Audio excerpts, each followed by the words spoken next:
Welcome back to F1 Blogs, ready for another deep dive.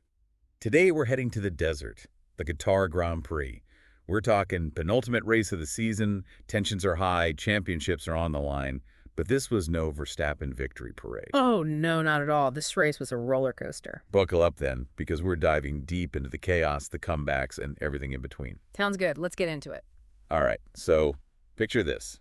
The Losail International Circuit, the sun is beating down, the wind is swirling, and the Constructors' Championship is a nail-biter. Absolutely. Going into the weekend, all eyes were on McLaren and Ferrari. McLaren knew they had to outscore Ferrari by 15 points to clinch the title. The pressure was immense. Huge pressure. But it wasn't just about the championship battle. What other storylines were we watching? Well, you had Fernando Alonso qualifying 8th in that Aston Martin. 8th, wow. Yeah, a really impressive performance considering their struggles this season. Definitely exceeding expectations. And on the other side of the spectrum, we had Lewis Hamilton, again, struggling to match his teammate George Russell. Yeah, another tough weekend for Hamilton. And then there was the tire strategy. Most teams were anticipating a single stop due to lower tire degradation compared to last year. Of course, nothing ever goes quite to plan in Formula One, does it? Right, and this race was a prime example of that. From the get-go, it was pure chaos. Lights out. And Colapinto and Ocon collide at turn 1. Safety car deployed immediately. And it wasn't just them. Incidents all over the back of the grid. Absolute mayhem. Meanwhile, Verstappen and Norris seize the opportunity, overtaking Russell for the lead, and LeClerc manages to slip past Piastri as well. But amidst all that, Alonso has a nightmare start.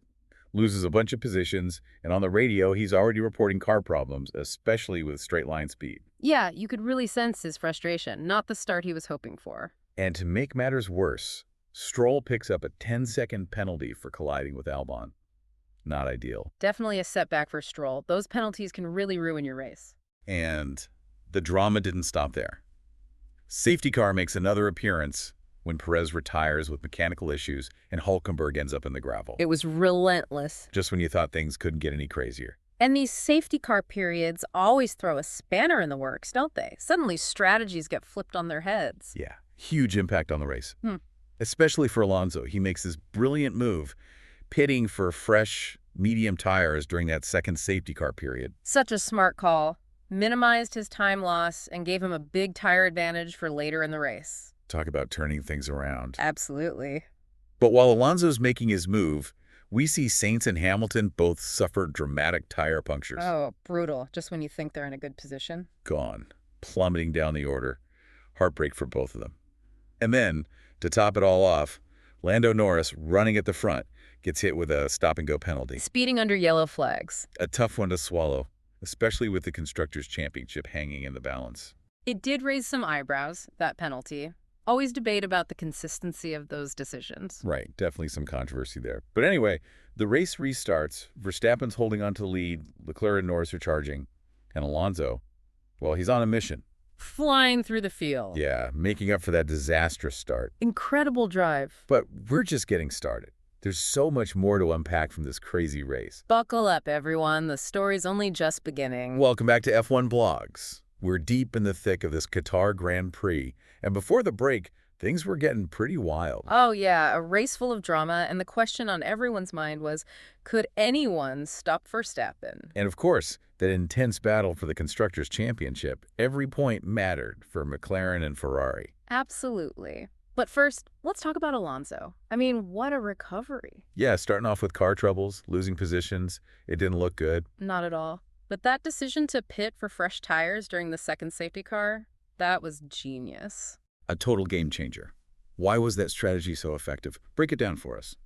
Well, pitting under the safety car meant he lost less time compared to if he'd pitted during green flag conditions. Plus, it gave him that tire advantage. Right, while everyone else was out there on worn tires. Exactly. And Alonso, he knows how to make the most of those fresh tires. He was on a charge. Absolutely. A true masterclass in racecraft. Meanwhile, Sainz, who was having a decent race, gets hit with that tire puncture. Awful luck. It just goes to show how quickly things can change in Formula One. 1 minute you're fighting for a podium, the next you're at the back of the pack. And then we had Norris with that controversial penalty for speeding under yellow flags. A stop and go, which is pretty harsh. Can you remind our listeners why speeding under yellows is such a big deal? Of course. When you see those yellow flags, it means there's danger on the track. Could be a stalled car, debris, marshals working. It's about safety. Exactly. Drivers need to slow down, be prepared to stop. Speeding in those conditions puts everyone at risk. Right. But in Norris's case, there was a lot of debate about whether the penalty was too severe. Some people felt it was a bit excessive. Yeah, especially given he didn't really gain that much of an advantage. It just adds to the drama. Right, it definitely does. And these kinds of debates, they're part of what makes Formula One so fascinating. For sure. So back to the championship battle. McLaren needs a good result to stay ahead of Ferrari. Every point counts at this stage of the season. You could feel the pressure mounting on both teams. And you could see it in their strategies. McLaren playing it safe, trying to consolidate their position. While Ferrari, they needed to take some risks to try and close that gap. And they did, didn't they? LeClerc pitting for a second time, going for those soft tires towards the end. A bold move, hoping for a late surge in pace. Yeah, trying to hunt down Norris. It didn't quite pay off in the end, but you have to admire their aggressive approach. They weren't giving up without a fight. Exactly. Shows their determination. And meanwhile, you had those epic battles happening in the midfield. Gasly, Ocon, they were going at it. Easy to forget about those battles when the championship fight is so intense, but they're just as exciting. Absolutely. Every position matters to these drivers. They're all fighting for something. That's the beauty of Formula One. Every driver has their own story, their own ambitions. And as we head into the final stages of this race, we've seen it all. Amazing driving, strategic brilliance, and some real heartbreak. And it's not over yet. These last few laps are going to be intense. Buckle up, everyone. The climax is just around the corner. And we're back for the final stint of our Qatar Grand Prix deep dive. The tension is building. The stakes are high.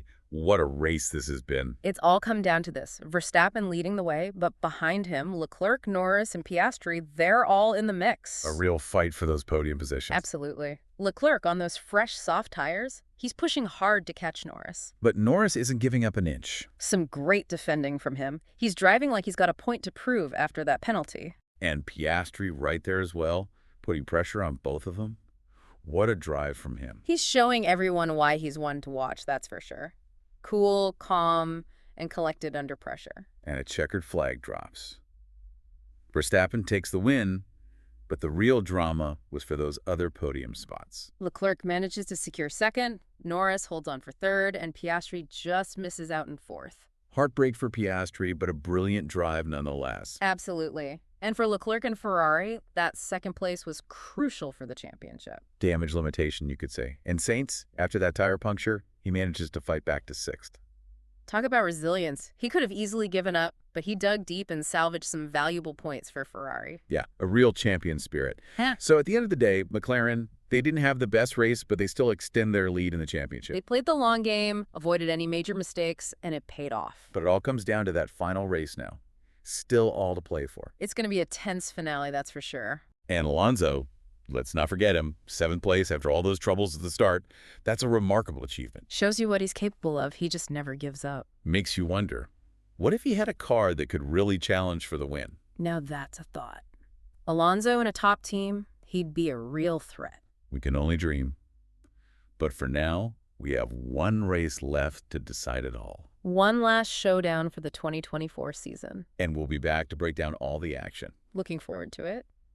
And that's a wrap for our Qatar Grand Prix deep dive. Thanks for joining us. Don't forget to subscribe to F1 Blogs for more in-depth analysis and all things Formula One. We'll see you at the checkered flag for that final race. Until then, keep the passion for racing alive.